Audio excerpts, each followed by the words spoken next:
Bienvenidos y bienvenidas a un nuevo episodio de Innovadores, el podcast oficial de Entrepreneur, el mejor lugar para descubrir historias inspiradoras, consejos y estrategias para ayudarte a alcanzar tus metas y hacer realidad tus sueños. Si nos estás escuchando en YouTube, apoyas con un like, dando clic a la campanita y suscribiéndote al canal. Y en Spotify, Amazon Music o Apple Podcast, dando seguir y calificándonos. Hoy tenemos de invitada a Camila de Michelis, cineasta y fundadora de 48 Hour Film Project México. Camila es una cineasta de cine y comerciales con experiencia internacional y la creadora del evento más innovador, revolucionario y disruptivo para futuros cineastas en México. Hablaremos con Camila sobre cómo manejar la dualidad interna, quién realmente sale beneficiado del apoyo al arte y el potencial del cortometraje como vehículo de conexión emocional.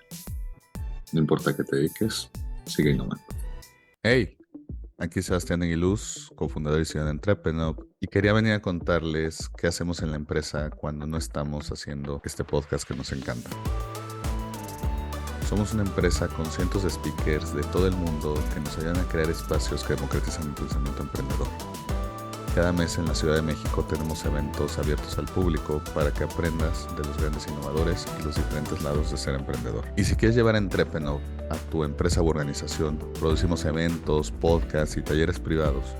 Toda la información puedes encontrarla en entrepreneur.mx o puedes mandarme un WhatsApp al más 52 55 32 22 91 84 o un correo a sebastian@entrepreneur.mx. Escríbenos y seguro podemos hacer grandes cosas.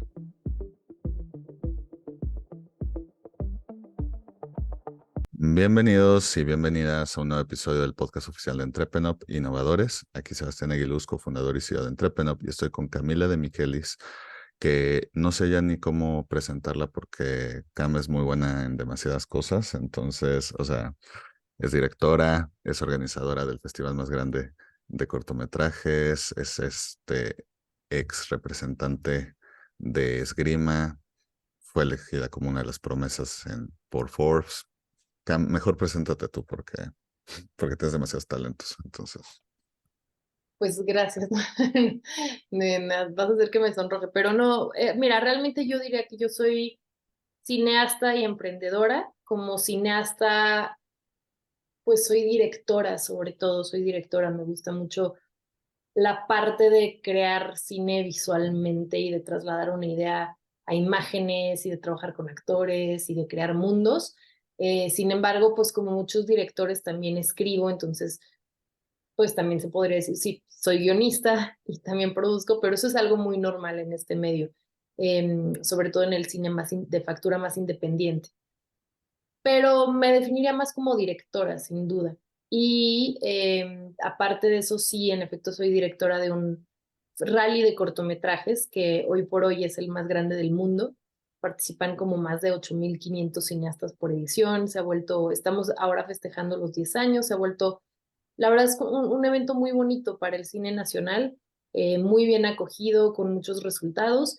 Y bueno, a raíz de lanzar y organizar ese evento, pues ahora me encuentro en la preparación de varios otros. Entonces, la verdad es que el lado, no es que yo busque como tal vez tener un lado de ser organizadora de eventos o emprendedora, no sé cómo le quieras llamar, pero lo que sí me doy cuenta es que soy alguien que disfruto muchísimo, muchísimo hacer que las cosas pasen. O sea, como tener una idea, un proyecto. Soy alguien sumamente curioso, entonces cuando me llega una idea y algo me apasiona, me encanta decir, wow, ok, entonces mi mente se pone con la creatividad a tope a ver qué puedo hacer, pero luego la parte de, ok, agarremos estas ideas y concretémoslas y veamos qué pasos se necesitan y cuál es la estrategia para llegar a tal persona a la que tengo que llegar para obtener X apoyo o X alianza o, ¿sabes? Y ahora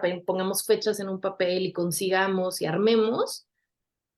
A mí me encanta esa parte del proceso y creo que es una parte del proceso que me encanta en cine y me encanta en festivales y me encanta en otro tipo de proyectos que ahora voy a lanzar. Entonces, eh, pues por ahí va mi perfil. Y bueno, lo que mencionabas de esgrima, sí, un par de años eh, fui parte de la selección y tuve la enorme felicidad de ir a competencias de talla internacional de esgrima, de ganar alguna que otra medalla. Y la verdad es que sí, Y creo que es algo que dejó una marca muy profunda en mí y que sin duda me enseñó cosas muy, muy, muy, muy valiosas. O sea, yo creo que de las lecciones más grandes que aprendí en mi vida fueron en el deporte y no solo haciendo deporte, sino como compitiendo, ¿no? O sea, aprendiendo a fallar y no teniéndole miedo a fallar. Y pues sí, por ahí va mi perfil. Perfecto. Ahorita te quiero preguntar del festival, que no importa cuándo estén escuchando esto, ya saben que lo más probable es que cada noviembre lo hacen, ya llevan varios años haciéndolo.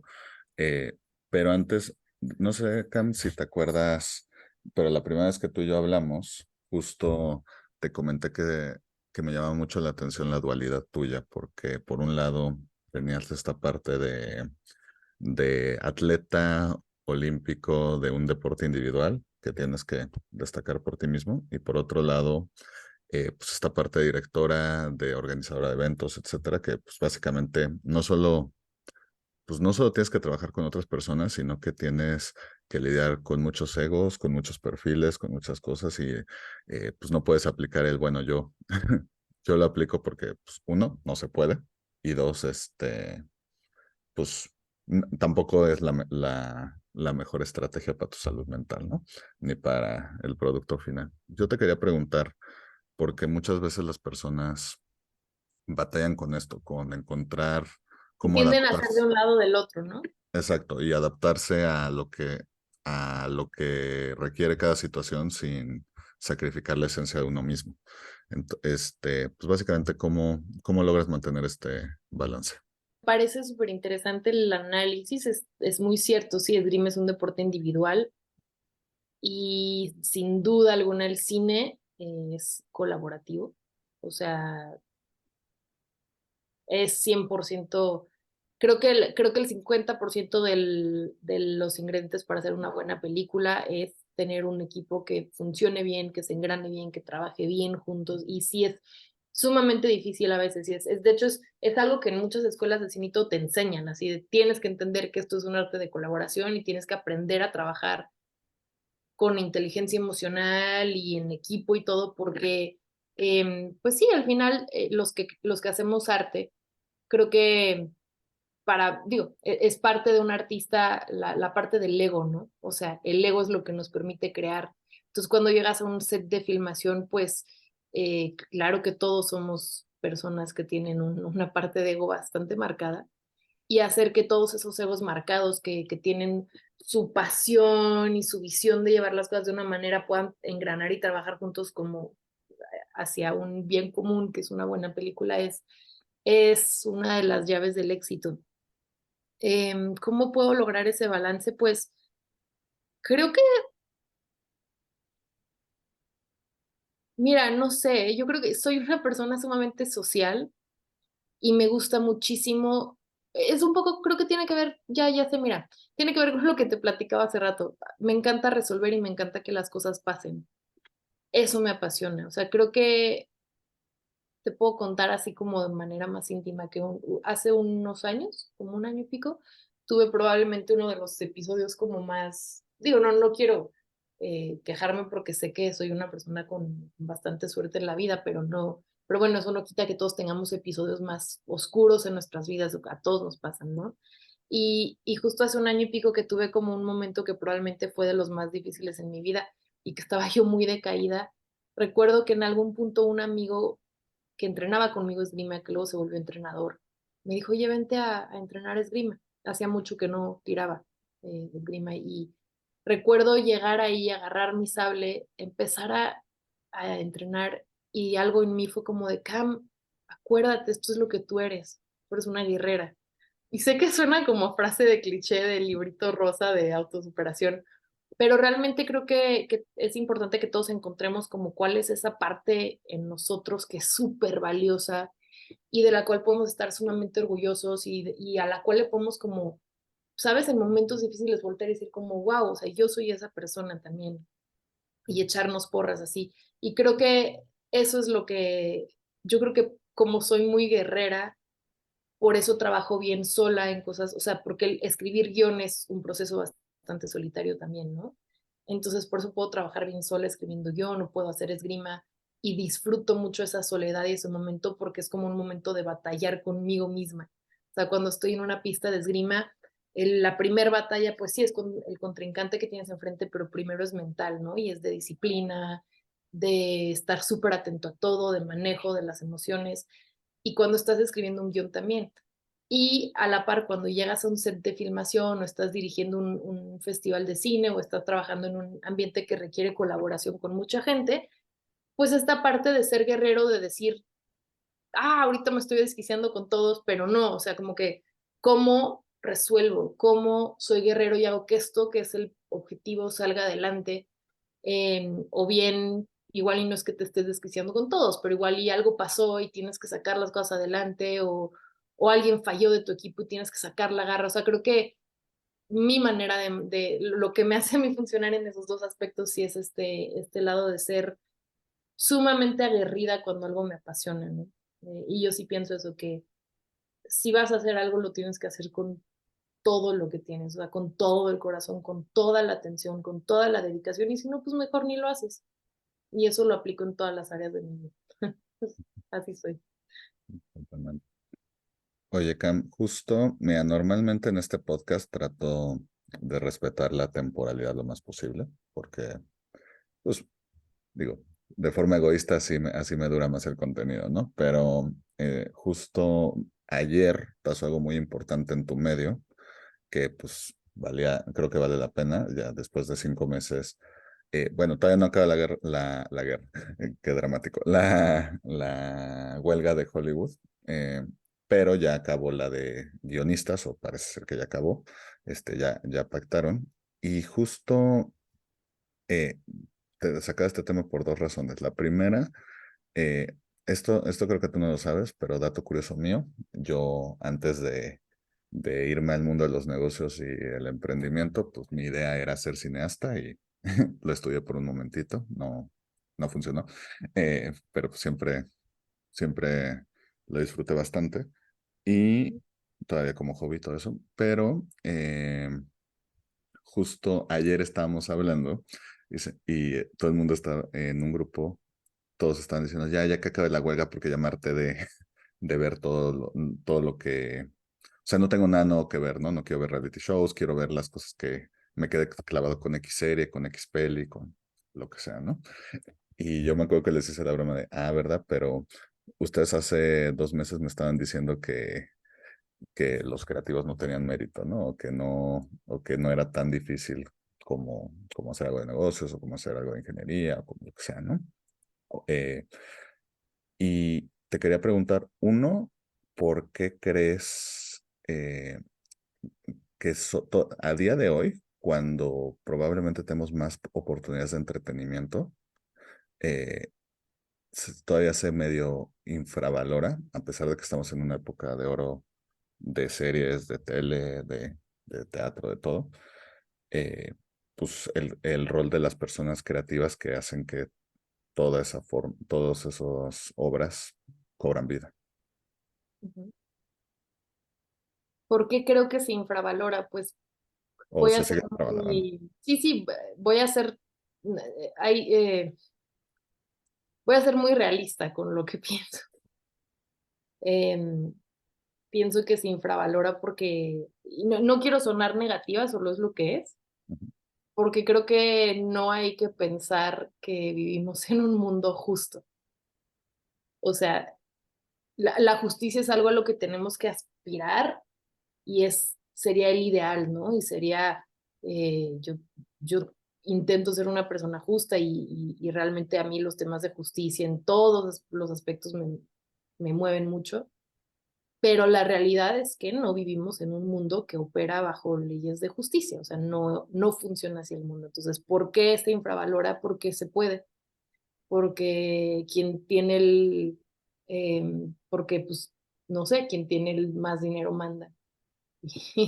Y tienen más dinero los estudios y creen que pueden, eh, pues así aprovecharse de saber que ellos pueden subsistir más y entonces marcar como las reglas de cómo se van a dar regalías o cómo se va a pagar o cómo, me explico, o sea, por eso. realmente esa es la razón, creo que no hay más. Idealmente deberíamos de tender a tener una sociedad en donde esos temas nos importen para generar un mundo más justo y que justo valoremos más el trabajo de los creativos, ¿no? En este caso, pues de los guionistas, porque finalmente la realidad es que sin ellos no hay nada, ¿no? Sin una historia no hay nada de lo demás. Y, y creo que las historias son... Ayer estaba en la rueda de prensa del rally, porque justo lanzamos la convocatoria de este año.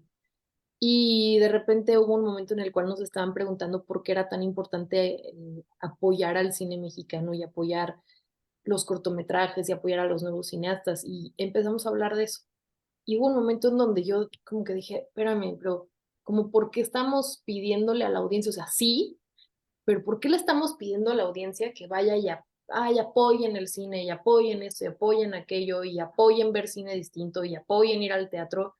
¿Por qué no lo volteamos y es, pues apóyate a ti mismo? O sea, siento que deberíamos de verlo como apóyate a ti mismo porque vas a leer un buen libro, porque vas a ir a un concierto de música clásica, y apóyate a ti mismo porque vas a ir a ver una buena película. O sea, al final son cosas que tenemos que empezar a entender que no es pobretear la cultura, el arte y decir, ay, apoyen esto, aquello, sino es, o sea, yo como ser humano busco mejorarme, busco ser más inteligente, busco ser más culto, busco ser mejor persona y por ende me voy a nutrir de cosas interesantes. Entonces me estoy apoyando a mí y estoy apoyando a quien hizo ese contenido o escribió, pero me estoy apoyando primero que nada a mí. Y creo que hay que empezar a ver las cosas así. Y bueno, esto lo menciono porque sí, bueno, me parece súper importante que en efecto y en un mundo ideal podamos, como sociedad, cuando vemos que hay este tipo de cuestiones, pues tener más interés por defender lo que habría que defender, ¿no? En este caso a los guionistas.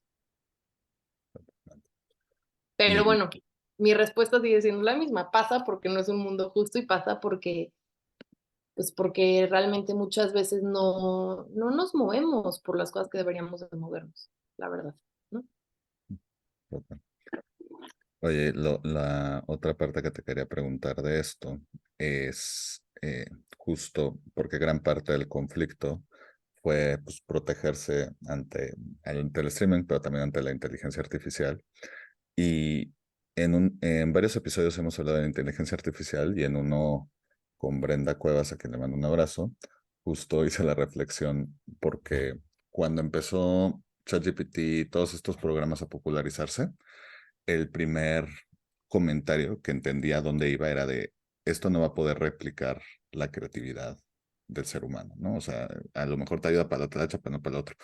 Pero luego me empecé a dar cuenta que muchas veces estamos usando la inteligencia artificial, que es una gran tecnología, que no tiene la culpa, para, irónicamente, para las cosas que no lo necesitamos. O sea, lo estamos usando para hacer diseños, para hacer música, para hacer obras, para hacer libros, me acuerdo en otro podcast, no me acuerdo en qué podcast era, pero en un podcast ajeno, me acuerdo que hicieron la broma de, oye, al final nada más o sea, la inteligencia artificial lo vamos a usar para las cosas padres y nosotros nos vamos a quedar haciendo todo lo que nos da flojera, ¿no? Entonces, te quería preguntar, ahora que sigue siendo nueva, pero no tan nueva, eh, ¿cuál es el rol de la inteligencia artificial? No para reemplazar la creatividad, que entiendo que es inherente del ser humano y que no debe de ser reemplazada, pero sino más bien para potenciarla, para liberarla, para quitarles la talacha. Y mira, es un tema muy complejo, pero yo opino que, para empezar, opino que la inteligencia artificial, yo creo que sí eventualmente, si seguimos en el camino en el cual estamos hoy por hoy, que es un camino en donde no hay regulación todavía de la inteligencia artificial, en donde no estamos queriendo ver lo que podría pasar. O sea, yo creo que si seguimos nutriendo a la inteligencia artificial, sí puede llegar un momento en el cual reemplace el trabajo creativo y muchos otros tipos de trabajo. Creo que hasta qué punto, no lo sabemos todavía. Realmente el tema es que es una gran incógnita, pero estamos viendo que está avanzando a pasos agigantados y pues en teoría la inteligencia artificial entre más la nutres, más se vuelve automático, o sea, más se vuelve pues como un cerebrito que solito va sacando sus cosas, ¿no? Y entonces yo creo que sí puede llegar un momento en el cual reemplace un montón de cosas y creo que si no estamos atentos digo, solo, eh, en parte de mí piensa, pues es parte de la evolución, ¿no? Y pues no lo sé, tal vez es mi cerebro de cineasta que dice, bueno, pues igual y sí terminaremos en un escenario estilo de Matrix o ¿sabes? O sea, digo, no forzosamente ese, pero no sé, ¿no? Como ya poniéndome existencial, yo la verdad es que soy bastante atea, pero poniéndome existencial, pues es como que pensando, pues Dios creó al humano, ¿no? Si lo quisieras ver como filosóficamente, ¿no? Como Dios creó al humano y el humano creó Dios creó al humano, el humano destruyó a Dios, el humano creó a la inteligencia artificial destruyó al humano, o sea, no lo sé, pero pienso que si no, simplemente hay que tener conciencia de hasta dónde puede llegar. Y creo que mucha gente sí nos está diciendo aguas, porque esto puede llegar lejos. No sé yo si en algún punto esto vaya a llegar al momento en el cual, o sea, siento que sí podríamos llegar a un momento en el cual podríamos regularla y decir, bueno, ¿sabes qué? Que nos ayude para esto y esto y esto y para esto no, o como que qué límite le ponemos. Mm, pero siento que, mira, yo, por ejemplo, de repente me interesé mucho en leer como acerca de cómo funciona el cerebro y todo, ¿no? Y el cerebro humano tiene un lado muy reptiliano, muy antiguo, en donde pues está hecho para generar o sea, como la ley del menor esfuerzo. A nuestro cerebro no le gusta que nos esforcemos, no le gusta, o sea, el cerebro está hecho para que sobrevivas y lo que hace es que entonces, pues, en cuanto te puede quitar presión, trabajo, o sea, ¿sabes? Es muy flojo nuestro cerebro. Entonces, el tema es que, pues eso nos hace personas que siempre buscamos la comodidad y lo fácil y lo rápido y lo que no nos implica trabajo. Y entonces, yo pienso que sí vamos a seguir usando la inteligencia artificial, así como seguimos usando el coche incluso para ir a lugares que podríamos caminar, ¿sabes? Porque así somos. Se necesitaría mucha educación y generar mucha conciencia para que eso cambiara, pienso yo. Muy bien. Y prometo que ya es la última relacionada con, con No, esto no, de no, los osos. me fascina el tema, ¿eh? Y yo me puedo poner a hablar de horas de esto, me parece un tema súper interesante, me parece de hecho un tema del cual habría que hablar un montón más. Em, y me encantaría tener como un punto de vista mucho más alegre, porque, eh, pero, pero sí, pues hay que ser realistas también en ciertas cosas, ¿sabes? O sea, y yo no estoy diciendo está todo perdido y todo, nada más estoy diciendo hay que tener esa conciencia, sí hay que generar conciencia, hay que hablar de esto y hay que saber qué estamos haciendo y a dónde vamos, porque si no, luego va a ser muy tarde, como pues muchas cosas que luego volteamos y decimos, mira, pues sí, ¿no? Ya extinguimos esta planta, pues sí, pues sí, ya es muy tarde, ¿no? O sea, No, oye, y tu concepto de eh, eh, el ser humano mató a Dios y luego la inteligencia tal, ahí tienes tu nueva película, está muy bueno el tema, en pero bueno. algún momento sí, sí, pero bueno, realmente, pues fíjate, o sea, es como la manera de decirlo, ¿no? Pero realmente creo que muchas historias, muchos libros, muchas películas, muchas personas ya nos han venido diciendo que eso puede pasar, Súper. ¿no? Ya me dices tú si esa peli la escribes tú o la escribe la inteligencia artificial, pero bueno, ahí tienes el Ahorita la tema. escribo con ChatGPT. Exacto. Em, Oye, oye, pero lo que te iba a preguntar, en este podcast tuvimos a Virán Brizuela, que va a sonar a redundancia, pero no lo es, pero es el director de la comunidad de directores del instituto, digo, del Festival de Sundance. Y justo cuando lo entrevistamos estaba la pandemia en pleno auge e hizo una reflexión bastante interesante que es que en el momento que peor le fue al cine en cuanto a ventas a nivel mundial, que fue la pandemia, también fue lo mejor que le pudo haber pasado para el cine independiente en ese momento. O sea, muchas producciones que normalmente no hubieran tenido el dinero de los estudios, pues a falta de, de dinero para hacer las grandes producciones, se las dieron a ellos, ¿no? A producciones más chicas, con elencos y equipos de producción mucho más chicos, pues priorizaron y de ahí salieron varias joyas que justo salieron en ese festival.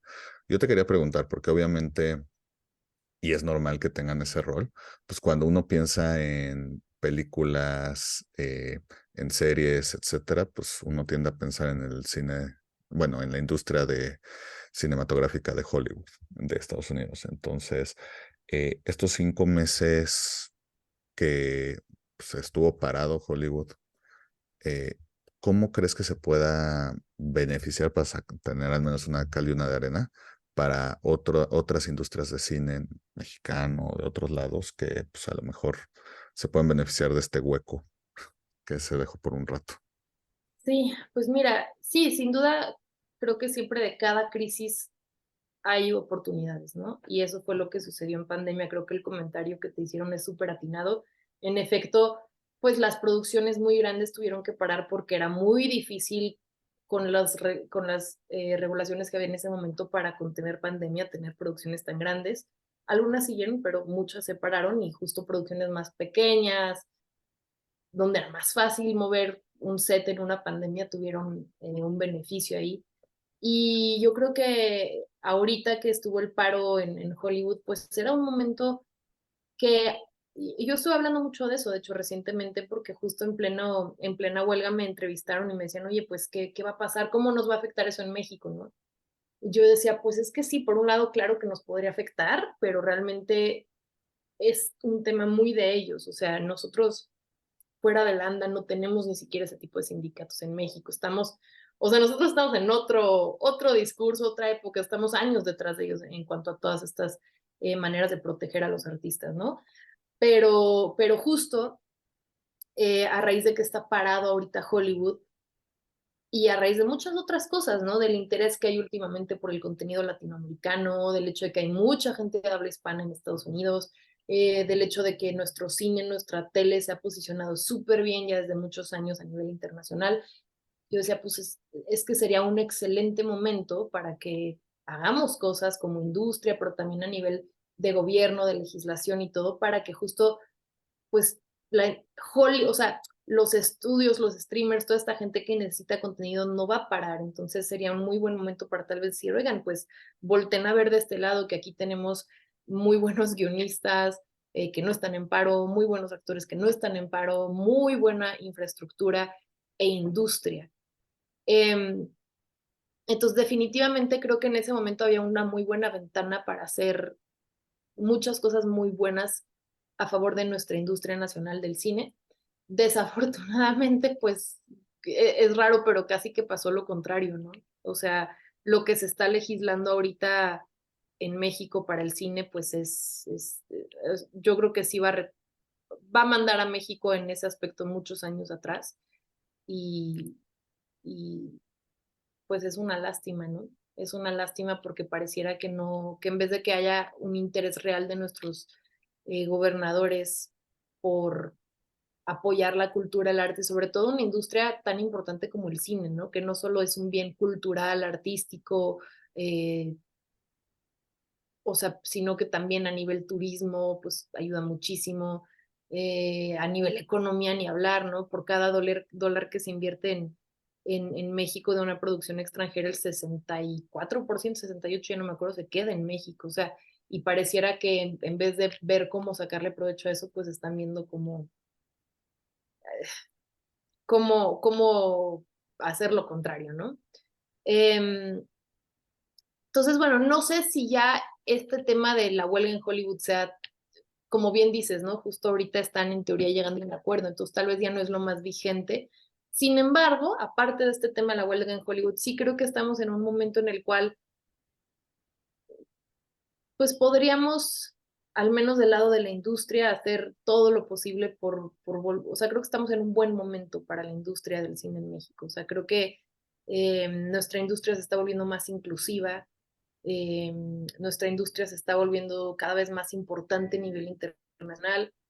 Creo que tenemos muy buena plataforma, creo que hay mucho interés a nivel mundial ahorita por contenido que viene de otros países, ¿no? O sea, hace unos años pues como que todo yo creo que los streamers ayudaron mucho en ese aspecto, ¿no? Los streamers abrieron mucho al mundo a ver series de otros lados, a ver películas de otros lados, a no temerle a los subtítulos y yo creo que eso ayudó a que los estudios y las grandes productoras en Hollywood dijeran, ah, mira, pues como que sí jalas y pongo una serie coreana, pues entonces sí puedo ir y producir una serie mexicana, ¿no? Pues ¿por qué no? Entonces creo que estamos en un buen momento, creo que si por parte del gobierno no están sucediendo las acciones correctas, pues entonces nos queda a nosotros como industria ver de qué manera podemos justo ayudar a profesionalizar a la industria, encontrar nuevas voces.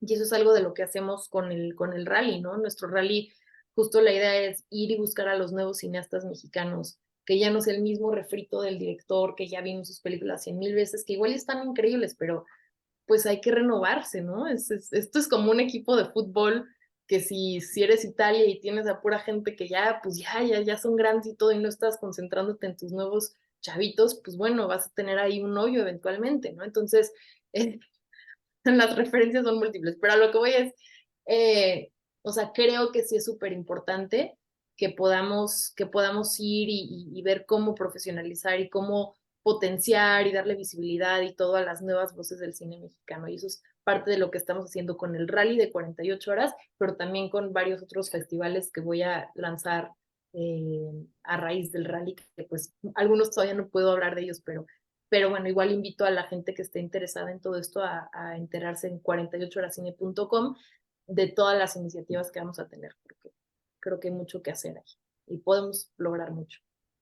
Perfecto. Cualquier similitud con la selección italiana en los últimos 3 mundiales es pura coincidencia. Pero, pero Lo, sí. lo peor del caso es que sé que mi papá va a escuchar esto y me va a regañar porque él es súper italiano y pro italiano y cada vez que le digo, ¿cómo, por qué está tan mal la selección últimamente? Me dice, claro que no está mal y se ofende. Entonces, pues Eh, me va a dejar de hablar como una semanita. Pero Bueno, le sí. mandamos un abrazo para que no se enoje.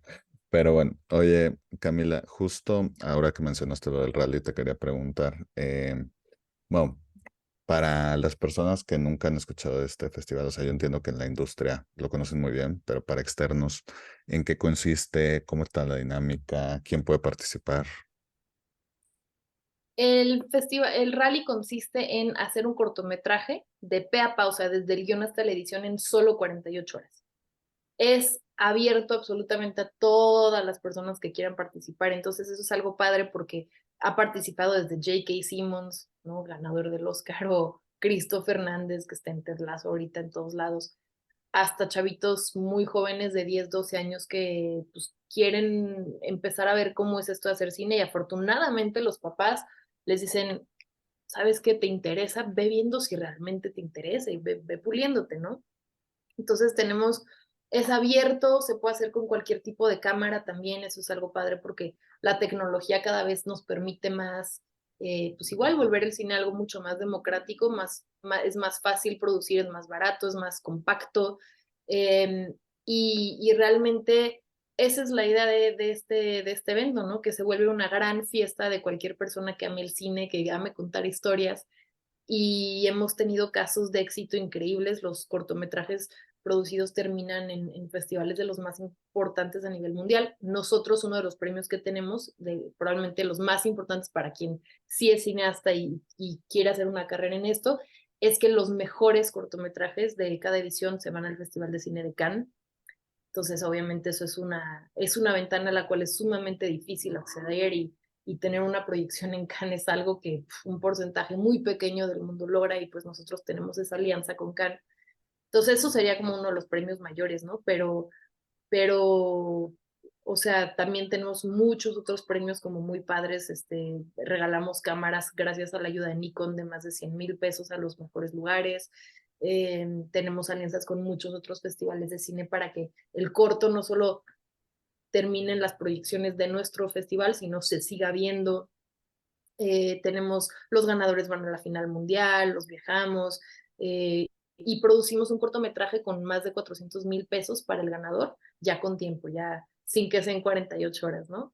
Eh, entonces, pues te digo, es un evento padre porque aparte de que para quien sí está en esta industria y tiene miras de decir yo, o sea, tienen mira de decir yo sí quiero una carrera en el cine, te abre muchas puertas, te ayuda un montón en la carrera, pero también para cualquier persona que tenga el gusanito de hacer cine, es muy bonito porque creo que es un evento que te reta sin importar qué perfil tengas.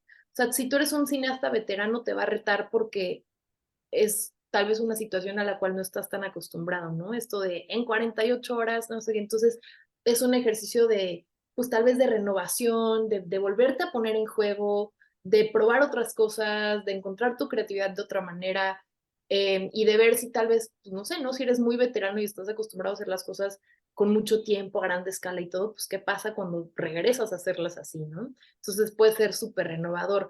Si eres alguien nuevo que no sabe nada de cine, pues puede ser algo que te ayude a descubrir si esa realmente es tu pasión o que simplemente tengas una historia en el corazón que quieras transmitirle a la gente, pues también es un escaparate para eso. O, o simplemente te puede ayudar, o sea, es un ejercicio de creatividad, sobre todo, ¿no? O sea, creo que hay que verlo como que es un ejercicio que te pone, te enfrenta a ti mismo, porque es mucho estrés, finalmente. Sé que esto suena cero atractivo y cero comercial decir, es mucho estrés participar, pero o sea, a lo que veo es que sí te pone en una situación de incomodidad. Y siento que muchas veces, obviamente como cineasta y artista, vivir en la incomodidad es algo súper importante y a lo que te tienes que acostumbrar. Pero también como persona, ponerte en jaque así es muy valioso. Entonces, eh, sí, pues es un evento tío, abierto a todos y que creo que a su aparte de los premios que tenemos y todo, yo siempre uno de los comentarios más padres que recibo es que la gente me dice, fue de los mejores fines de semana de mi vida, ¿no? Y aprendí un montón y agradezco mucho la experiencia. Entonces, sí. Eh, Oye, obviamente hay pues, hay ventajas de hacer las historias más largas, de que puedes indagar en más cosas, etcétera. ¿Cuáles son los beneficios, aparte obviamente o sea, de que es más barato hacerlo, pero en cuanto a historia, ¿cuáles son los grandes beneficios de las historias cortas que no las tienen las historias largas, por ejemplo? Creo que muchos, creo que es otro, o sea, el formato es distinto, ¿sabes? O sea, creo que no hay que minimizar el cortometraje. De hecho, el corto creo que tiene mucho poder. Mira, por ejemplo, John Lasseter, cuando empezaron a hacer los cortos de Pixar, decía algo bien padre porque decía, es que imagínate si en un corto tú logras en muy poco tiempo que la audiencia se conecte con un personaje, es mucho más complejo que lograr que una audiencia se conecte con un personaje en un largometraje donde tienes todo el tiempo de conocer a ese personaje, en qué falla, qué le importa. O sea, si tú como cineasta logras hacer eso en un formato corto, imagínate lo que haces en un largo. Entonces, creo que eso, o sea, como un cineasta que logra como dominar el cortometraje, uff, o sea, está del otro lado, ¿no? Obviamente creo que tienen dificultades distintas. Creo que la gran dificultad del corto está como en la historia y en ser muy creativo para encontrar las mejores maneras de contar esa historia, porque muchas veces un corto, pues en general tiene menos presupuesto y todo, ¿no? Entonces, esos son los grandes desafíos del corto. En el largo, el gran desafío muchas veces pues es que levantar un largometraje es un tema, son años de preparación, son años de buscar, de picar piedra, de encontrar fondos, o sea, es como un proceso muy largo que tal vez pues uno sería es como en los deportes, ¿no? Correr distancias cortas o correr distancias largas, o sea, el largometraje es como un maratón, es resistencia. Y el corto creo que es más fresco, es exponerte, es resolver en el momento, es estar abierto a que van a pasar mil cosas que también pasan en los largos, pero en los cortos más, porque pues, en general tienen equipos más chicos, menos presupuesto y todo. Em, pero creo que sí, el corto te permite mucho ver, yo creo que te puede ayudar mucho a nivel historia a ver cómo puedes hacer que la audiencia conecte muy rápido con un personaje. Y por otro lado, algo que me parece que está interesante analizar es que sí, el corto, pues el cine nace con cortometrajes, ¿no? Y después empiezan a hacer largometrajes y eso es con lo que la gente conecta. Pero pues al final siempre las cosas tienen su proceso de evolución y algo que estamos notando últimamente es que pues han salido estas estadísticas, ¿no? De cómo las distintas generaciones tienen attention span muy diferentes, ¿no? Y se ha hablado mucho de cómo las nuevas generaciones cada vez el periodo de atención que tienes para enfocarte en algo es cada vez más corto, más corto, más corto. Y estas son estadísticas a las cuales no creas, pero los estudios y todo en Hollywood sí le están prestando atención. O sea, cada vez es más difícil que tú lleves, fíjate cómo era el cine cuando estaba pues, la época de Lawrence of Arabia y todo esto. O sea, las películas eran larguísimas y era, pero porque también la manera de consumir las películas era distinta, ¿no? Tú ibas al cine, era un evento casi ir al cine, ibas con pues, la novia en el momento, no sé, ¿no? Ibas al cine y había una intermisión, entonces ahí en ese momento salías a comprar más cosas a la dulcería y regresabas y duraba 3 horas y pico la película y era otra cosa, no era, realmente era otra cosa tener que ir al cine y vivirlo de esta manera. Y hoy por hoy, pues se consumen cosas en el celular que duran muy poquito, todo es muy rápido, la gente está más en friega y entonces, ¿qué pasa? Que si te fijas, mira, por ejemplo, en Netflix que ha apostado por cosas como Love, Sex and Robots, ¿no? Que son compilados de cosas muy cortitas. Y cada vez están sacando más cosas de este tipo, en donde son contenidos muy cortos. Entonces, creo que también si bien el corto, el cine nace con el corto, luego se va a largometrajes y de repente el corto se vuelve como que esta cosa que no se pela mucho y que es como que se pela mucho a nivel en el gremio, ¿no? Y en los festivales y sí, pero para la audiencia en general como que se pierde un poquito el interés por el corto, pero creo que está interesante ver que se está regresando, yo creo que un poco a que se haya interés por contar las historias en formatos cortos. Entonces, pues hay que ver qué va a pasar, pero yo creo que hay una ventana para que pasen cosas bien interesantes ahí. Totalmente. Oye, Camila, para ir terminando, a todos nuestros invitados del podcast Innovadores les pedimos sus 3 sís y 3 no para emprendedores, es decir, 3 cosas que un emprendedor debería hacer sí o sí y 3 cosas que debe evitar a toda costa. 3 mandamientos y 3 pecados capitales, básicamente. ¿Cuáles serían los tuyos? Ok. A ver, déjame pensarle bien. 3 mandamientos. Mira, justo hoy estaba hablando con un amigo que me pasó. Yo le doy vueltas a las cosas, como habrás visto, mis respuestas no son de una frase directa, ¿sí? Pero es que me gusta como contar el porqué. En fin, me enrollo. Pero un amigo me estaba contando cómo me pasó un enlace y me estaba diciendo cómo en el Harvard Business School hablan mucho de, me dijo como, tú sabes cuál es la cualidad más importante que tiene que tener un líder. Y ya no recuerdo qué le contesté en el momento, ¿no? Pero me dijo, cerca. Me dijo, pero no, para Harvard Business School, la cualidad más importante que tiene que tener un líder es la inteligencia emocional. Le dije, wow, qué interesante. Entonces me pasó todo un enlace, al parecer tienen todo un curso sobre esto y me pasó un enlace. Entonces, yo que soy bien obsesiva, me metí ya a leer un montón de cosas y todo. Y sí, eso creo que sería sin duda uno de los mandamientos. Porque con inteligencia emocional vas a saber eh, la inteligencia emocional empieza en el self-awareness, ¿no? O sea, en saber cómo tú, qué quieres, qué sientes, qué piensas, como estar consciente de qué te pasa a ti, que es lo primero, porque si no sabes qué te pasa a ti, imposible que sepas qué pasa con los demás, ¿no? Pero entonces, en un proyecto, por ejemplo, en un emprendimiento, tienes que saber qué quieres, por qué lo quieres, o sea, qué pasa contigo como líder de ese proyecto, y después de ahí se engranan los demás. Ok, esto es lo que pasa conmigo, todo, ¿qué pasa con el otro? ¿Cómo puedo gestionar entonces este conflicto con el otro? Entonces, creo que sí, sin duda, el uno sería inteligencia emocional. Y siento que es algo que muchas veces no, como que todos los temas de inteligencia emocional, de trabajo personal y todo, siento que sería un gran beneficio para la sociedad que empezáramos a prestarle más atención a los temas de desarrollo psicológico, emocional y todo, porque la verdad es que eh, pues sí, cuando uno sabe trabajar, te va a ayudar a trabajar en equipo, te va a ayudar a resolver mejor, te va a ayudar a estar atento al otro. Y pues ya sabes lo que dicen, ¿no? Si quieres ir lejos, ve acompañado. Entonces creo que uno, inteligencia emocional. Dos,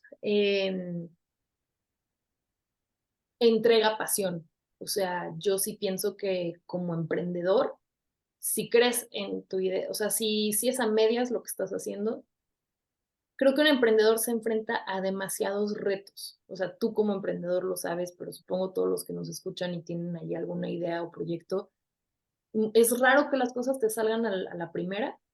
Y si te salieron a la primera, en algún momento algo te va a salir mal o algo se te va a tumbar porque es la ley de la vida. O sea, no, o sea, lo normal es fallar, lo normal es que las cosas no pasen como queremos siempre. Entonces, si tienes, creo que si tienes entrega y pasión, es muy, no fácil, pero es mucho más sencillo que te frustres, llores, grites, patalees, te choque, te ponga triste, lo que sea que te pase, pero va a ser mucho más fácil que digas, bueno, ya me pasó esto, pero esto me importa tanto y tengo tanta entrega y tanto interés porque pasa que no voy a quitar el dedo del renglón. Y entonces eso te genera pues resiliencia, ¿no? Entonces yo creo que ese sería el segundo. Y bueno, yo creo que el tercero sería resiliencia, que ya se ligó y así ese ya lo dejo más cortito sin tanto choro. Pero sí, persistir, resiliencia, seguir ahí siempre. Esos serían los 3 mandamientos. Y los 3 pecados capitales, pues es que yo creo que tal vez voy a repetir un poco, pero el primero yo creo que es si algo te importa, desistir. O sea, yo me di cuenta mucho como atleta que de repente veías a alguien llegar que tal vez no era el que de entrada era el más talentoso.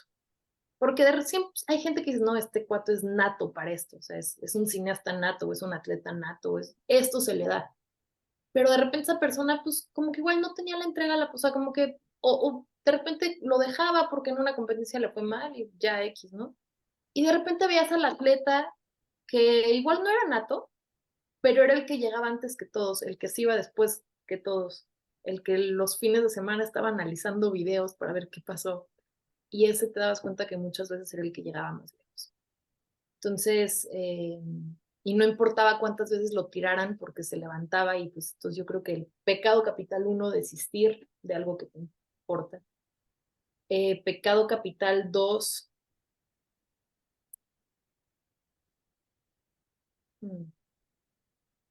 la falta de,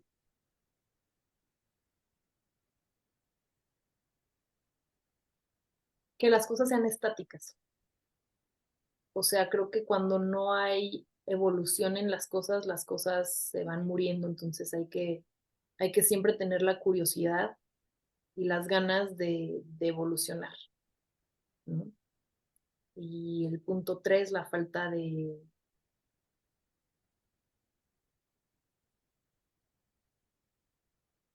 interés porque lo que sea que hagas tenga realmente un impacto para la comunidad. O sea, y creo que una marca, o sea, no estoy siendo como por ese lado superior, o sea, Apple tiene un impacto para la comunidad, ¿me explico? O sea, no es por ponerme así súper romántica y todo, pero creo que las marcas, las asociaciones, los proyectos que más impacto generan, las películas que más impacto generan, en general, es porque de alguna manera u otra tienen un impacto fuerte en la sociedad y bueno, tal vez sí hay un lado romántico ahí, ¿no? Pues ojalá y cada vez generemos más cosas que a las cuales la audiencia responda porque están cubriendo una necesidad para ellos, pero que entonces por el lado del emprendedor o de la marca existe esta conciencia de voy a hacer algo que sea algo que aporte, que sume para un mejor futuro. Eso sería el caso. Perfecto. Oye, Cam, ya nos contaste hace rato el link para inscribirse, pero pues, digo, para recordarle a la gente y si alguien más se quiere sumar al festival, pues no sé, participando como patrocinador, ¿pueden ir como asistentes? O sea, nada más a ver Claro, de no, no, chismosos. no. O sea, de hecho sí, claro, invitamos, para empezar a la gente a unirse al reto. Como te decía, esto no es solo para gente que hace cine, sobre todo si te interesa el cine, únete, por favor, atrévete. Atreverse es lo primero siempre en la vida, o sea, hay que aventarse. Mira, ese podría ser otro mandamiento. Hay que aventarse. Quien no se avienta, como dice, creo que era Kobe Bryant, ¿no? O Michael Jordan, no me acuerdo cuál de los dos que decía, Michael Jordan. Fallas, Michael Jordan, que fallas todos los shots que no tomas, o sea, y es obvio, ¿no? Entonces, hay que aventarse y saber que muchas cosas en la vida nos van a salir mal, pero no se pierde, al contrario, es ganancia también que algo te salga mal, porque avanzas más rápido, así, echando a perder mucho, avanzas muy rápido. Entonces, invito a todos los que tengan este gusanito a inscribirse, la convocatoria ya está abierta, es en 48horascine.com. Y bueno, ya sé que hablaste de la temporalidad, pero aquí sí hay una temporalidad. Entonces, Cuéntala. la convocatoria está, mira, el rally este año es del 24 al 26 de noviembre, o sea, las 48 horas de filmación. Y ahorita está, o sea, obviamente hay cupo limitado y todo, entonces sí invito a quien esté interesado a entrar al sitio ya, porque si bien casi toda la creatividad sucede en 48 horas, sí hay cosas que puedes ir haciendo antes, ¿no? Ir apalabrando a tu equipo, la gente que te va a ayudar, cómo lo vas a hacer, entonces sí importa hacerlo pues con más tiempo, idealmente, ¿no? Además de eso, invito a la gente que no quiera participar, pero que tenga curiosidad por ver cine distinto, por ver cine joven mexicano, por ver a las nuevas voces del cine en nuestro país, a ir a las funciones que van a hacer en Cinépolis, Cineteca, Cinemanía, y estas funciones van a ser en diciembre y en enero. Vamos a anunciarlas también en el sitio pronto. Y pues nada, nos pueden encontrar entonces en 48horascine.com. Ese es el sitio, y en redes sociales, en Instagram estamos como 48 Horas Cine MX y en Facebook como 48 Hour Film Project México. Perfecto, Camila. Oye, pues nada más quiero agradecerte por tu tiempo. Espero te la hayas pasado también como nosotros y como decimos en el programa, sigue innovando. No, muchísimas gracias, de verdad. Lo disfruté mucho. Igualmente. Si te gustó el episodio de hoy, recuerda que puedes encontrar todos nuestros episodios en YouTube, Spotify, Amazon Music y Apple Podcast. No te olvides suscribirte a los canales, calificarlos y comentar lo que te parecieron. Y por favor ayúdanos compartiendo el episodio para que más personas se enteren de este podcast. No importa a qué te dediques, sigue innovando.